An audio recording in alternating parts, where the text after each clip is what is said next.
Verse 32. Where we at? 32. Yeah. Go ahead. And it shall come to pass that whosoever shall call on the name of the Lord shall be delivered. For in Mount Zion and in Jerusalem shall... Go ahead, read. For in Mount Zion and in Jerusalem shall be deliverance. So right there.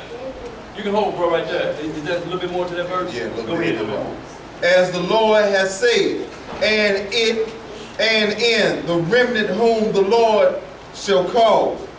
So right here, y'all, this is what we're talking about. Somebody bringing you a vision other than what is talking about the second coming of Christ and prepare you and blow the trumpet for you about what's about to hit America and hit this earth and precede that here comes Christ.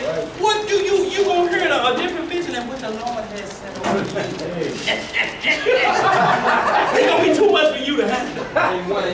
No. So in other words, your dream needs to be in accordance with the scripture. Absolutely. If it's not in that, it's out of order. Let's do a little bit of this Sirach, chapter 34 in the Apocrypha.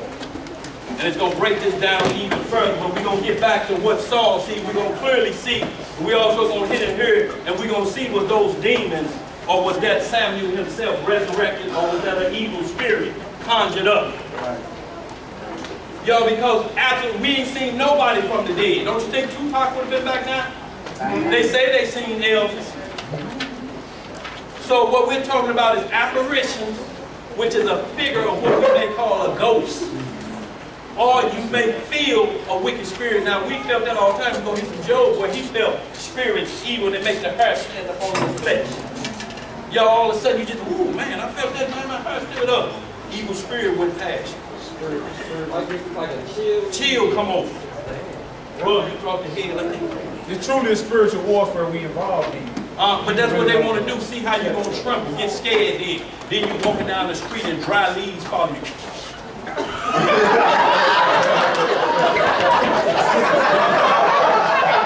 have to beat your chest so and look back at some leaves.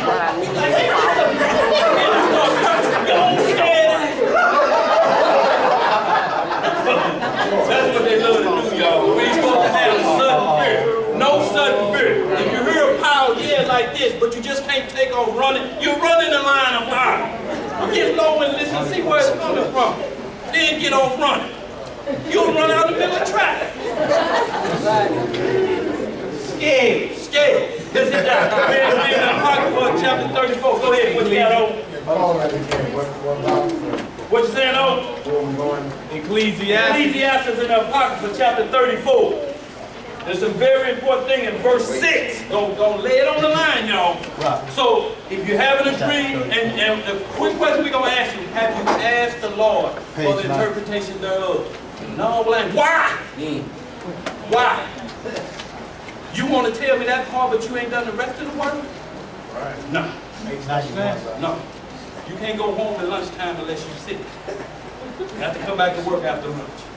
Let's get some more. Ecclesiastes, a.k.a. Sirach, chapter 34, verse 1. The hopes of a man void of understanding are vain. What are they? Are vain and false, and dreams lift up fools. That's right. Whoso regardeth dreams is like him that catcheth at a shadow, and followeth after the wind. The vision of dreams is the resemblance of one thing to another, even as the likeness of a face to a face. So it's saying that's why they seem so real to you. It's just like it's almost real. I'm telling you, man, the dream was like it was real, like I was right there. Let's get some more. Verse 4. Of an unclean thing, what can be clean? So even in your dreams, you think you can make yourself righteous in your dream? See yourself doing something different? No, that ain't gonna make it right. It may be a warning to get right, but when you wake up, you ain't right. It's just telling you get prepared, straighten yourself out. It's a warning. Like my brother Nurse asked me, why you still getting them unemployment checks? Oh, as soon as I get the boots and that leather coat, I'm gonna quit. Well, I had a vision that the man that was paying me was in the check cashing place when I was cashing them illegal checks. And it happened the way it did. A warning to let me know You playing with Caesar's money. And they showed up to Fed Marshal and made me pay dearly for stealing money that I thought was mine to justify it. And not only did they make me pay back the 5 that I wasn't supposed to get, but made me pay back all 14 of them because they considered the whole thing fraud at that point. But he had asked me a week before, man, you still getting unemployment? We paying it on you, but it's still. I said, no, I'm just, no, that must have been that last, you know, I don't know what they talk about. But I was down there in the office every day with the ashy jowls and lips. And we found that.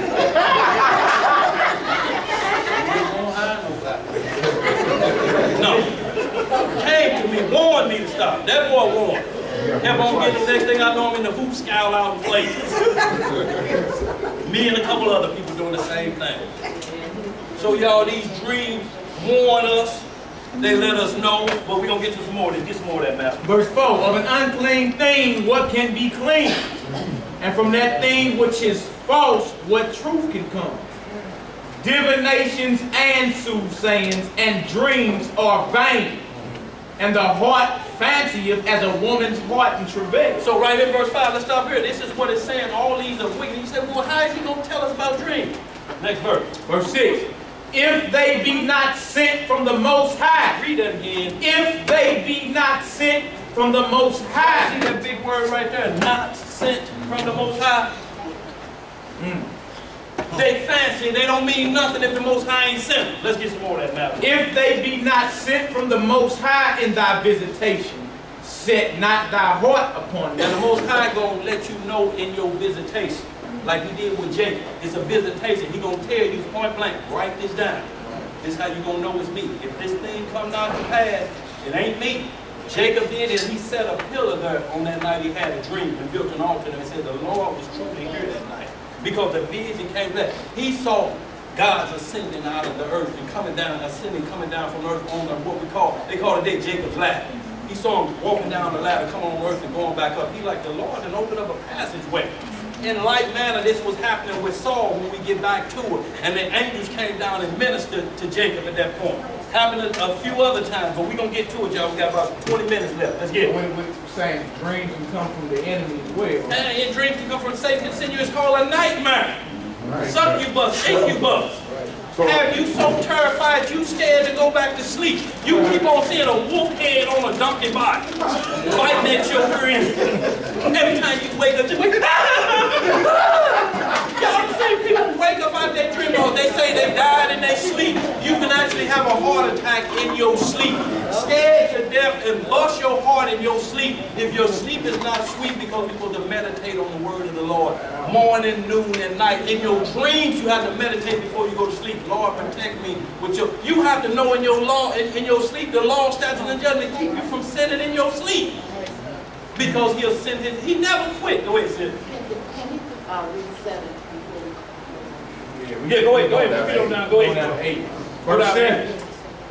For dreams have deceived many. Right. They have failed that put their trust in them. The law shall be found perfect without lies. Right. And wisdom is perfection to a faithful man. Understand that the law should be found without lies. If you have a dream and wake up and they broke the law, that ain't from God. That is not from God. That's a law breaker. This is why it's very important. Now, when we get back to this Samuel, we're going to see if what happened was a lie according to the law. We're going to hit the Ecclesiastic. Yeah, we're going to hit that, the word. It talks about the dead knoweth nothing, but we're going to understand that clearly. The dead know nothing until they resurrect. Resurrection is the key. Christ is the resurrection and the life. And you said you're going to hit on Acts. Well, Acts said the same thing as Joel. That's just a second witness. Your old man gonna dream dreams of dead. That's just a second witness. Always two witnesses. Joel and Acts speak on that. And also, brother, talk about Hebrews 1:11. No, you said they were trying to imitate. Oh, that's Acts 8, where they tried to do an exorcism, like Paul did. Didn't know what they were saying. Didn't know what they were doing.